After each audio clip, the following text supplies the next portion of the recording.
बोलिए राजा रामचंद्र भगवान की जय हो। बजरंगबली हनुमान की जय हो। आज श्री पाहुली महाराज के ताउंधरा पे अमरपुरा धाम में विजयदशमी के रूप में जो हम हर वर्ष की भांति आयोजन रखते हैं, अब की बार एक हमारा सपना था, विचार था कि आज से 100 वर्ष पहले एक महान आत्मा ने एक सपना देखा था। उस समय में देश में स्थिति अच्छी नहीं थी और वो शख्सियत जिसका नाम डॉक्टर बलीराम हेडगेवार डॉक्टर थे। सपना था उनका, मेरा एक अखंड भारत बने, सपने का भारत बने और इसी देश में हर घर घर में भगवान ध्वजा लहराए, हर घर घर में श्री राम के जयकारे हो। इस भाव को देख करके इसी संघ को भी 100 वर्ष पूर्ण हुए हैं। और अब की बार विजयदशमी के रूप में भारत की विजय हुई है, हमेशा विजय रहे, इस भाव से 100 वर्ष का संघ का जो कार्यकाल वो पूरा हुआ है। हम भी सनातन धर्म के नाते, सनातन धर्म जो आदि युगों से सबकी रक्षा का प्रण देने वाला धर्म सनातन धर्म, और सनातन धर्म कहता भी है जहाँ भगवान ध्वज है वहां साक्षात नारायण निवास करते। तो आज इसी कार्यक्रम में हमारे चूरू जिला के राष्ट्रीय स्वयं सेवक संघ के जिला कारवा बर्दमोहन जी, राजगढ़ के खंड कारवा संजय जी राव और अमरपुरा धाम के मुख्य पुजारी श्री पूर्ण सिंह जी, छगन सिंह जी और भारत के ये पवित्र माताएं, देश के जवान एवं अमरपुरा धाम से जुड़े हुए सभी माता के सेवक, आप सबको हम मेरी तरफ से जय श्री राम। जय श्री राम। अभी विष्णु जी कह रहे थे कि एक विचार है संघ का। संघ बोले तो स्वयं सेवक, खुद सेवा का एक धारणा थी पहले। उस धारणा में धीरे धीरे एक इस प्रकार का विराट रूप धारण कर लिया कि भगवान ध्वज ने आज 100 वर्ष पहले से जो बाबरी मस्जिद था, उस मस्जिद ऐसा मस्जिद नहीं था, वो राम के मंदिर पर बना हुआ, किसी मस्जिद का विरोध वहां नहीं था, हमारे भगवान राम का मंदिर था। उस राम के मंदिर की जगह वापिस अगर मंदिर बनाया है तो आप सबके सहयोग से इस भगवान ध्वज की देन। दूसरा, मुगली सत्ता इसी देश में जगह जगह भगवान राम के देवताओं के मंदिर तोड़े जा रहे थे। उस महान आत्मा का एक सपना था कि और भी बहुत से धर्म है, ये सनातन धर्म सबका आदर करता है। सनातन धर्म की पूजा में भी ये कहा गया है कि धर्म की जय हो, अधर्म का नाश हो, प्राणियों में सद्भावना हो और विश्व का, विश्व में कितने धर्म, सबका आदर किया है, लेकिन उनका अनादर किया है जो मां भारती के सच्चे सपूत नहीं बने। और इस देश में कहीं भी देख लो आप, जितने भी गुरुद्वारे बने हैं वो बड़ी सुंदर जगह बने हैं, लेकिन एक ही ऐसा इस प्रकार के लोग हैं जो देवी देवताओं के राम के मंदिर तोड़ तोड़ करके वहां मस्जिद बनाए। आज सबके समझ में आया है कि सनातन धर्म नहीं रहेगा तो विश्व का विनाश हो जाएगा। सनातन धर्म ने सबको शिक्षा दी है, पूरे विश्व को शिक्षा दी। सनातन धर्म में जो हमारा भारत है इससे पूरा विश्व ज्ञान लेता है, क्योंकि ये हमेशा से ही सरस्वती माँ का पुत्र रहा। इसी देश में आप देखिए शिक्षा पद्धति जो अपने हिंदुस्तान में जो आई है आज से नहीं लाखों वर्षों, वेदों का निर्माण, चारों वेदों का जो लिखने वाले थे, जिन्होंने पूरे विश्व को कहा गया कि अगर शिक्षा थी तो इसे भारत देश के पास गीता, रामायण, हमें बहुत से ऐसे शास्त्र दिए। उन शास्त्रों को देख करके पूरा विश्व मानता है कि अगर सुख और शांति चाहिए तो भारत देश की पद्धति अपनाना पड़ेगा। इस पद्धति पर चलने के लिए हमारे संघ ने एक सपना सजोया था कि ये जब हम कर सकते हैं कि सभी हम एक जगह बैठे, छोटा और बड़े का भेदभाव खत्म करके सब हम हिंदू हैं, और जब सब हम हिंदू हैं तो हम दूसरे की रक्षा करेंगे और हमारी भी रक्षा होगी। संगठित करने का कोई कार्य करता है तो सनातन धर्म करता है, संगठित करने का कोई कार्य करता है, उपदेश देता है तो हमारा राष्ट्रीय स्वयंसेवक संघ देता है। तो वैसे तो आप सारे संगठित ही हैं, लेकिन अभी बजमोहन जी 5 चीजों के बारे में बता रहे थे कि 5 मंत्र आपको मानने पड़े। इस मंत्र में कुटुंब के साथ रहना। आज हमारे समाज में हम दूर भाग रहे हैं, भाई को भाई पसंद नहीं कर रहा है, और मात्र 1 फुट जमीन के लिए भाइयों की आपसी भटकाएं हो। तो अगर समाज एक साथ नहीं रहेगा, थोड़ी थोड़ी चीजों के लिए झगड़े और लड़के हम लोग चले जाएंगे संसार में, तो दूसरे को क्या सिखाएंगे। दूसरा आपने कहा है कि आज भयंकर महामारियां फैली हुई, बीमारियां फैली हुई। इन बीमारियों में कैंसर, आज बजमोहन जी के शायद यह भी बैठे होंगे, उनकी माँ को कैंसर, खुद को कैंसर, उनकी धर्मपत्नी को कैंसर, वो कहाँ गए, कहाँ बैठे, माँ को कैंसर और धर्मपत्नी को कैंसर। क्या कारण है? ये पर्यावरण खराब हो गया, हम सब लोगों ने ऐसी ऐसी चीजें, ऐसा केमिकल धारण कर लिया, जिसके कारण पॉलीथीन है, ये प्लास्टिक की चीजें हैं। तो आपने वाकई में काफी अच्छी बातें बताई, इन बातों पर गौर भी करना है आपको।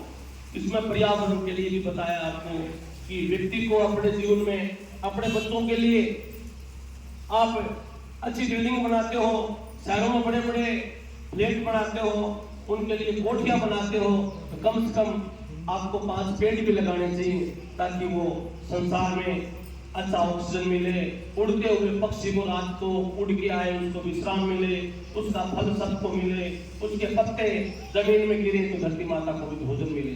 ऐसे संघ के 5 सपने हैं, इन 5 के साथ आप सबको जोड़ना चाहिए। और हमारे समाज में हमेशा ही 3 चीजों की पूजा हुई। एक तो पूजा हुई है शास्त्र, शास्त्र हमें जगाते हैं, उपदेश देते हैं, ज्ञान देते हैं, हमें भटकने नहीं देते, हमें वापस बरगद की पेड़ की तरह सबको जोड़ करके रखते हैं। जैसे एक बरगद की पेड़ की एक जड़ होती है, वो धीरे धीरे लाखों जड़ें हो जाती है, वो पेड़ लाखों लाखों वर्ष तक हरा रहता है।